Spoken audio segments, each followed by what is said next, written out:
While I often find myself championing the unexpected and creative output regularly coming from the indie community, the end results don't always turn out for the best.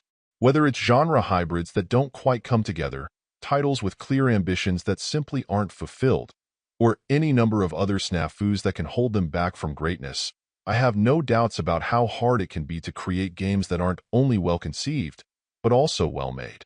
That's what makes encountering a title like Pepper Grinder a treat, realizing one of those moments where everything seems to click, and you get sucked into a new and addictive experience that isn't quite like anything you've played before.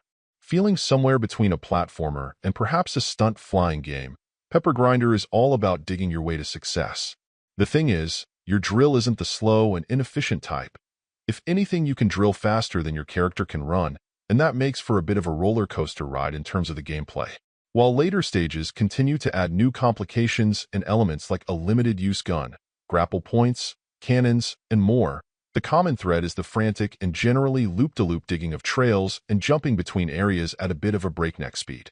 Where things then crank up the difficulty another degree is then the boss fights, which then demand that you not only be fast and effective, but also typically quite precise, and that can be extremely challenging at times. If there's an Achilles heel to the experience, I'd say that the degree of challenge would rank near the top. The difficulty isn't so much tied to the mechanics, which are quite tight even if you often feel a bit out of control. What cranks up the frustration is more typically a matter of speed, especially when you're trying to transition between elements like using the grapple and then needing to release and start digging in a very narrow window of time. If there's one bigger criticism I have for the game, it would actually be tied to that. There's just something a little awkward in switching between the right trigger for powering your drill and using the Y button for your grapple. It absolutely works, but when things get intense, it's also a bit too easy to get jumbled trying to move back and forth repeatedly in quick succession.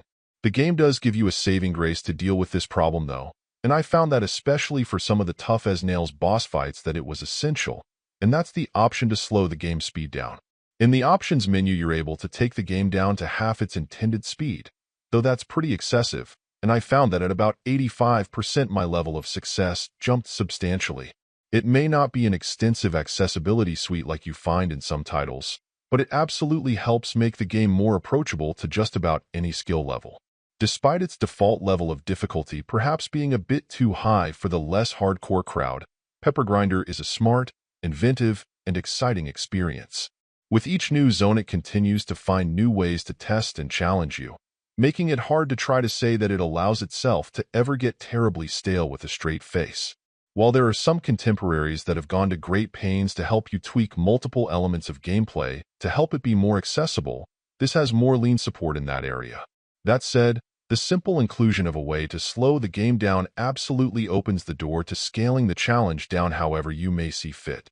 That particular detail was quite a welcome one, because it really opens the door to as wide an audience as possible being able to enjoy this truly unique and exciting title. Overall, my final score for the game ended up being an 8.8. And if you're interested in picking it up, it's currently available on the Switch eShop for $14.99. Thank you for taking the time to listen to this review.